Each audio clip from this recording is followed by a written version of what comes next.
Hi guys, it's Kelly here, and I am back with another video for Honeybee Stamps. Today is a little bit of a different card for me. It is interactive, so I'm super excited about that. I'm going to be using the This Is Jack Stamps and Dies, Pumpkin Patch again, and then the Adventure stamp set, and then the sliders. I showed you I can't remember the name of it, the other sentiments that I showed you, because I was going to use the Happy Halloween out of there, but I ended up not having room for it.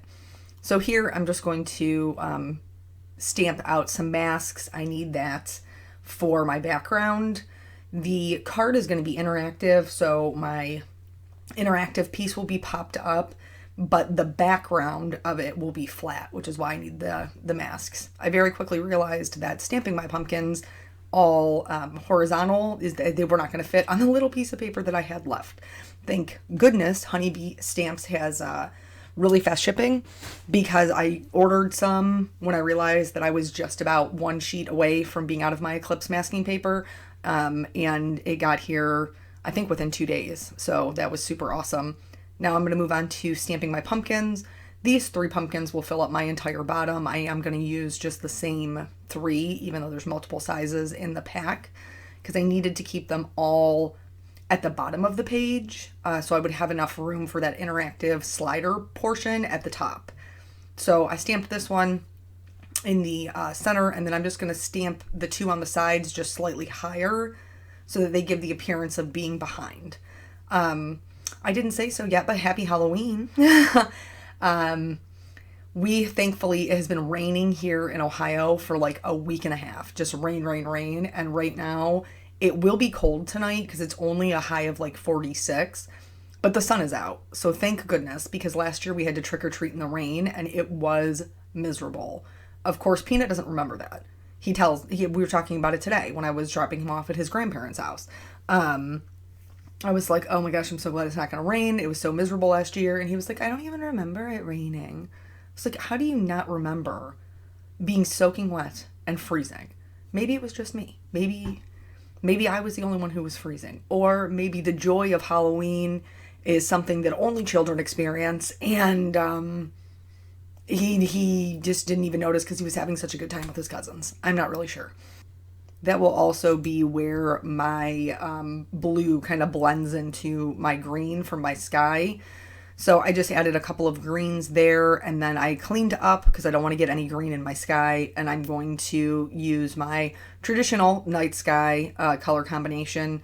This one just happens to be my favorite because it is a little bit of a brighter one because of the salty ocean. Some things to note. While I was doing this, I was editing it and rewatching what I had done. I know a lot of people get super discouraged with ink blending. And you can see here, like, this is my first layer.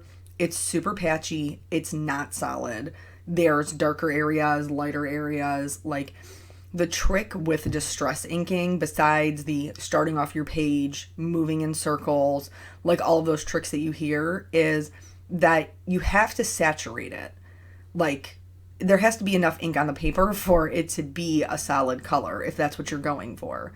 So even though you're seeing here, like, I'm putting on the blueprint sketch and it's still really patchy, this is why I do all of my distress inking twice. So I do it the same way I do Copic, start with my lightest color, move out to my darkest, and then from my darkest back into my lightest. And you'll be able to see, as we are adding more layers of color, that it is getting more and more solid, so that by the time we are all said and done with the night sky, it will be a solid blend. So if you are getting discouraged with your ink blending, it may be that you're just quitting too soon, that you're quitting before you have that build up of color, those layers of color. Because see, now that we've gone all the way out to the black and now we're coming back in with the chip sapphire, this portion at the top is very solid. Bottom's still patchy, but we haven't gone back over that yet. So just stick with it. Don't get discouraged. Keep adding those layers of color and it will get more solid. I'm using, this is my go-to cardstock. It's Nina 80 pound Solar White. I choose 80 pound because it works better with Copics versus the 110. But if you're not a person who colors with alcohol markers, the 110 is just fine. And I know that there are people who use that as a sturdier card base. So here you'll see at the bottom that now I'm adding that salty ocean, and I am going to have to go over this once or twice so that I can get a good blend into that blueprint sketch, because it is, about 2 or 3 shades darker, but eventually, like, we do get there, and it's not a whole ton of time. So now I'm going to go ahead and clean up this, and then we're going to make our stars. A couple of things with the stars. I like dimension on all of my things. I think we have established that by now. So in order to get some dimension in my night sky, you need to have some lighter stars and some brighter stars. So I start just with a number 2 round brush, and that was just clean water that I put on that, because Distress Ink reacts with just water. And so you can see a very light background of stars. Then I'm going to go in with my Perfect Pearls, and this is just the color Perfect Pearl, and this is going to add a ton of shimmer and shine, which is totally right up my alley. And then you could totally stop here. Like, this clearly has a very night sky feel, so you could just stop at the Perfect Pearls. But I'm going to add one more layer, and that's the acrylic block that you see sitting over there. That has just flat white acrylic paint on it. And so I'm going to take a stiff bristle brush. I'm going to add a little bit of water to my paint so it's easy to flick. And then I'm going to hit that again, like flick it against the side of that acrylic block. And it's going to create a ton of little spatters. So you have like larger bright stars, you have smaller, like middle of the road stars. And this is just how I get the best, like starry night for me. Going to remove my masks. I'm using my little pick tool for that since I have on darker nail polish. And then I've trimmed out, cut them apart. Honeybee Stamps now makes dies that don't have to be cut apart, which is thebomb.com. Like, I totally love that. But these ones are a little bit older, and so I do still have to cut them apart. I thought originally I was going to do 2 ghosts, but then I realized if I did 2 ghosts, I wouldn't really have room for a sentiment, and it would be kind of crowded. So I opted just to do 1 ghost. And for me, that was the one that faced to the left. You could do whichever one you wanted. So I went ahead and die cut these. Just ran them through my Spellbinders Platinum. And then you want to keep both of these pieces parts for your slider so that you can line everything back up. I have some regrets about this middle piece of the slider, but we'll get to that when we get to that. So I'm just lining that back up just so I can kind of see where everything is going to sit. And then I'm going to start my coloring. I could have, and there would be nothing wrong with it, I could have just left my ghost white, but again, dimension, right? So I am going to add some shading to my die cut with just a C1 and a C3. It's hard to see because it's a white on white background. I apologize for that. I didn't really think about it. I was just kind of in the zone doing my thing. But basically all I'm doing is I'm leaving a white edge, but I am giving him a little bit of an outline with my C1 just all around his body. And then I'm going to flick that in on the head portion and then the body portion underneath his arms. C1's super light, so it's not a ton of shading, but it's enough to give him a little bit of a 3D look. And then I am going to add some shading up to like the sides of his heads and then underneath his arm and on his little ghost tail there. I think they're called tails. What else would you call it? And then go back over that with my C1 just to blend that out. And then I was pretty happy with the way that he looked. So all I need to do is just add his face. I'm going to color the pumpkins the same way that I always do. I have a question. You get sick of seeing me color pumpkins this time of year? Because I feel like I colored a lot of pumpkins and I haven't really made that many cards. But so then I'm just going to move into that. This, again, is a brighter color combination that I really like for my pumpkins. If you don't want to go this bright, you obviously could use any combination of orange that kind of, suited your card. Here, just the shading I'm going to add to each one of the sections of the pumpkin. And then just from the top and the bottom, leaving that highlight right across the center. So, Halloween. What are we doing for Halloween? We're in a little bit of a different situation. So traditionally, even though we have, even since we have been divorced, me and Nathan's father have always taken him trick-or-treating together. So, I mean, we've never not. and which is awesome. I know not everybody has that relationship or that opportunity to do that, but neither one of us wants to miss out on it. So it is what it is. It's just the night that, for those 2 hours we hang out together, and it's for the betterment of our son, and everybody's cool with that. So this year, his dad actually called me on Monday. Now Halloween's today on Saturday. Called me on Monday and said one of the people at his work tested positive for the COVIDs. So we decided that we weren't going to risk it. We didn't want Peanut to be exposed. And then in addition to that, not be able to go trick-or-treating, not be able to go to school, all of those things. So instead of him going to his dad's on the days that his dad would see him, he's just stayed here. And it was the same way when Eric got exposed a couple of months ago. He just stayed at his dad's. He didn't come here, which totally sucks, and I feel for him because I missed him like crazy when I couldn't see him, so I'm sure that his father is feeling the same way. Plus, it's Halloween, and he's going to miss that, and it's a total bummer. So his cousin on his dad's side, Nathan's cousin on his dad's side, has an October birthday. And so they are doing the birthday party today, and then I think it ends at like 5. Trick-or-treating starts at 6. So he is going to his cousin's birthday in full costume, in full skeleton costume. And he was super excited about that. He tried to wear his long underwear, like right out the gate. And I was like, I don't really think you need long underwear in Aunt Ashley's house. That's really going to be more for this evening when we go trick-or-treating. I think you'd be a little warm inside. So I did take him to his grandparents today so that they could take him to the birthday party. Then he's going to come back home. I am hoping to get over to my mom and dad's so that they can see him in his little costume. And then we are going trick-or-treating with his other cousin on his dad's side. So I'll be driving over to his aunt's house so that we can do that. And that's the game plan. So, like I told you before, we are going as skeletons. Now, he has a full mask and everything else. I just have a little dress thing, which I'm 110% wearing long underwear underneath because it is going to be cold, and I'm not into the cold. Side note, back to the card. So I'm trying to put some ground underneath these pumpkins, and the greens really just weren't dark enough. So I ended up going in with a C7 to really get that shadow. And then I just went right over top of the C7 with my green, and you'd never even know I used a gray. The Names Jack stamp sets has all of these fun little pumpkin faces or ghost faces or monster faces, whatever. It's got faces in it, y'all, and it's super cute. So I really wanted to use the faces. You certainly don't have to. You could just leave them as pumpkins, and this card would still make sense. But since I wanted to use the adventure sentiment, I thought that it was so fun to make the sentiment say adventure awaits, like they were all going to go out and get into, spooky shenanigans.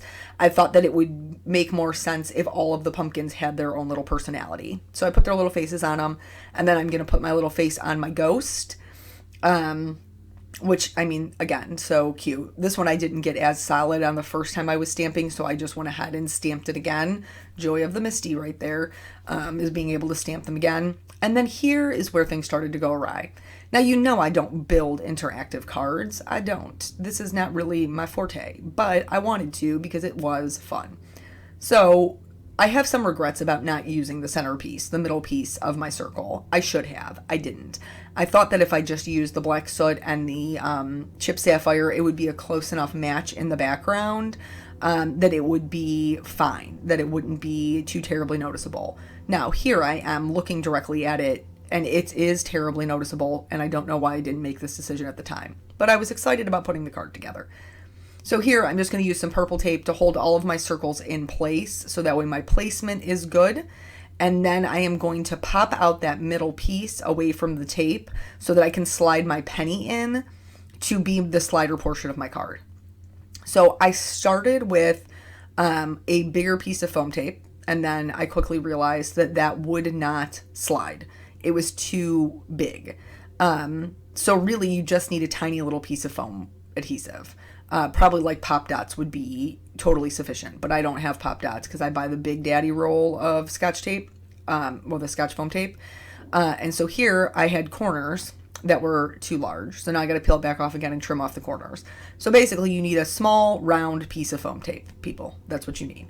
And I got there eventually. So originally I just used this one piece of foam and it did work. Like I attached my ghost to it and it did slide. You can see it here. But once I started putting my card together, I realized that I wanted a little bit more height so that it was easier to slide. Now, again, I'm trying to put foam tape on this like I normally would, and I can't because I have to make sure around the edges I have enough room for my penny to slide. So I get all of my foam tape on.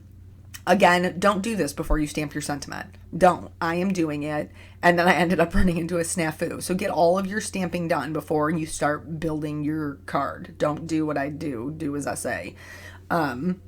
Which is really hard right now for Peanut to understand. I honestly think 7 may be the most difficult age that we've experienced thus far, minus the colicky baby. He just has an opinion about everything. He is a Mr. Know-It-All, and he is driving me crazy. So, anyway, back to the building of the card.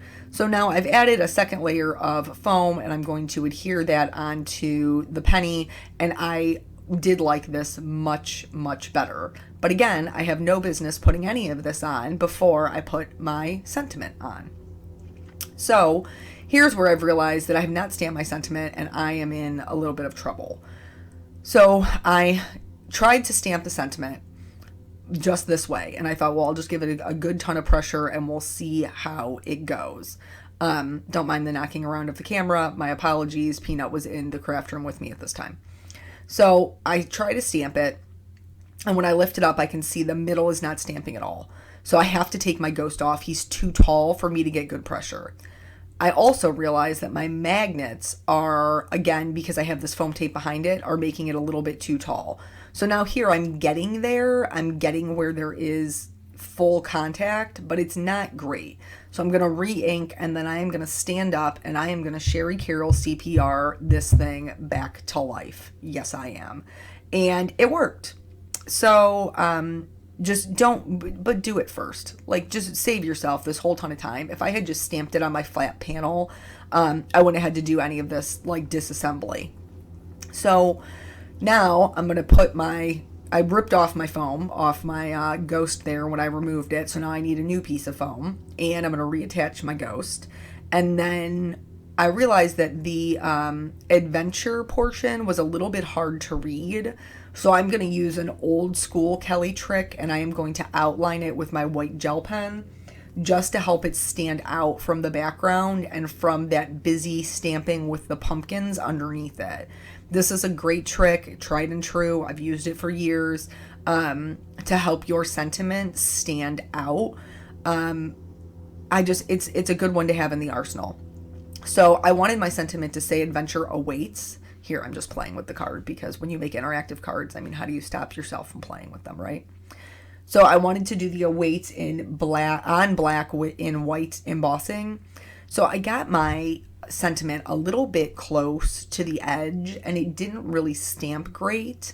And so I did the anti-static bag. I'm going to stamp it in clear. This is the Nuvo embossing ink. I have this and Versamark. They both work really well, so I use them interchangeably. And I realized it's just too close to the edge. So now I take my stamp off. This is risky. I'm not going to pretend like it's not, because it still has the ink on it. So if you don't get it exactly where you want it when you put it down, you're going to create little areas where your embossing powder is going to stick. So maybe try cleaning it off first. Again, I'm over here on a wing and a prayer. So I apply my embossing powder. This one's good. It's high enough up. But then I go in to clean up my area, and I accidentally scraped off the bottom of my eye. So I got to put powder on and then scrape off the excess again, because sometimes embossing is just that way. So once that is done, I am going to heat set this until it is all smooth and melty. I always preheat my heat gun so that it only just takes a couple of seconds, and that reduces the warping. I trim this down to a label, and I'm going to pop this up on foam as well. So this will be as tall as my ghost is taller, I think, even though they're both 2 layers of foam. So that's that. And then I'm going to add the glitters. I'm going to play with it some more, of course, because it's an interactive card. I like the way he kind of spins on there. Peanut's been playing with it all day. And Eric was like, has your mom taken photos of that card yet? If not, maybe put that back. And I did take photos, but they weren't great. Here I'm going to try and fix that black circle portion. I really wish I would have put that middle part down, but I didn't. And now I can't because my penny's in the way. Know what I'm saying? Like, it is what it is. So I'm going to try and fix it. And this is just that clean water that I did before. And then I'm going to get the perfect pearls. I can't do anything about the color, the fact that the color is not the same. But I can add these little speckles in there to help it blend into the background a little bit more. And it worked okay. I mean, it's sufficient that I'm not like mad at the card. I did try to be careful about where I was doing my little spatters, but some did get on my ghost or some of my pumpkins. I just very quickly wiped it off. Since I am going to glitter them, it's not that huge of a deal.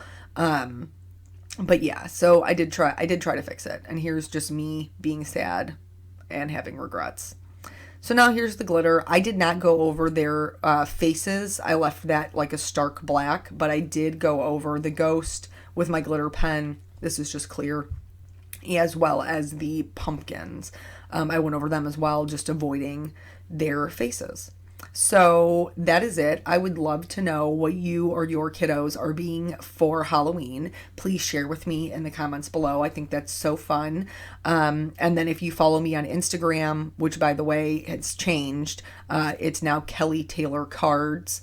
That I will be over there and I will be sharing pictures of Peanut and I. So that's it. Thank you guys so much for joining me, and I will catch you on the next video. Bye.